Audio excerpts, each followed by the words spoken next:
বর্ষাকালে শালবনে নতুন পাতার আগমন ঘটেছে।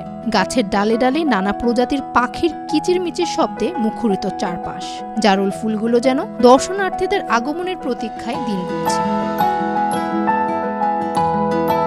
হঠাৎ করে শোনা যায় শতাধিক বানরের হইচই আর ডাকাডাকি শব্দ।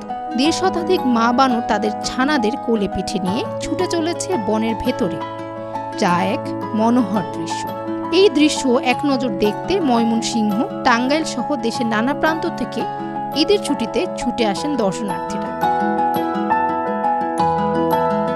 প্রাকৃতিক সৌন্দর্যে ঘেরা এই আকর্ষণীয় স্থানটি হল ময়মনসিংহের ফুলবাড়িয়া উপজেলার সন্তোষপুর সংরক্ষিত বনাঞ্চল।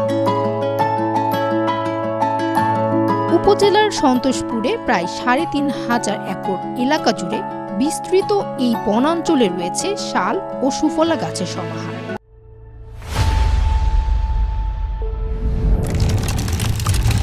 বনের পাশে বিস্তৃত রয়েছে প্রায় ১০০০ একর জায়গা জুড়ে বনশিল্প উন্নয়ন কর্পোরেশনের রাবার বাগান।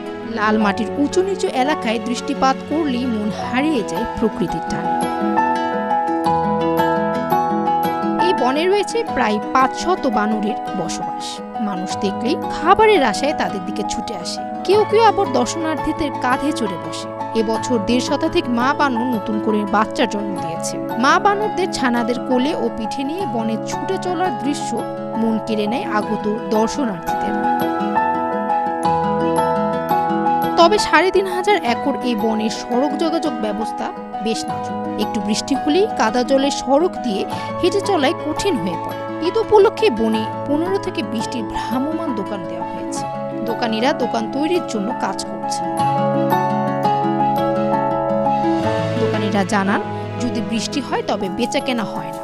বৃষ্টি না হলে প্রচুর দর্শনার্থী আসেন। আকাশে মেঘ দেখলেই দোকানিদের মন আকাশের মেঘের থেকেও ভারী হয়ে যায়। দোকানিদের দাবি, বনে যাওয়ার জন্য সড়ক পাকা করা হলে আকাশের দিকে আর তাদের তাকিয়ে থাকতে হবে না।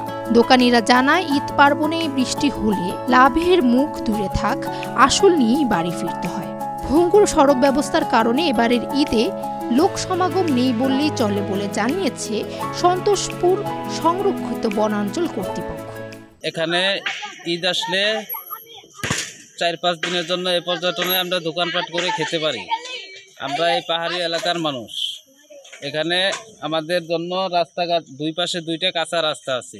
এই রাস্তাগুলো যদি পাকা করে দেওয়া হয় তাহলে আমাদের জন্য ভালো হবে। পর্যটকের মানুষ আসা যাওয়া ঠিকঠাক মতনে আসতে পারবে, যেতে পারবে। তারা এখানে আইসা আনন্দ পাইবে। তারা যদি এখানে আসে তাহলে আমরাও লাভবান হই, তাদেরও মনে আনন্দ লাগে। বছরে 2টা ঈদ আসে। ঈদের সময় আমাদের এখানে মোটামুটি 15-20টা দোকান হয়। পর্যটকও ভালোই আসে। দিন ভালো থাকলে রাস্তা ভালো থাকে। যদি বৃষ্টি হয় রাস্তাটা কাদা হয়ে যায়, এর জন্য মানুষজন আসতে পারে না। এরপর আমরা যে মাল সামানাগুলা কষ্ট মষ্ট করে ঈদের জন্য আয়োজন করি, আয়োজনটা যদি বৃষ্টি হয় তাহলে আমার মাল সামানাগুলা ক্ষতি হয়ে যায়। এর জন্যই আমাদের একটা আকুল আবেদন থাকবে যেন আমাদের যোগাযোগ ব্যবস্থাটা ভালো করে দেয়। Famiha Suhrawardy, Daily Sun. For more updates, follow us on Facebook. Subscribe our YouTube channel. Get the latest update on www.daily-sun.com.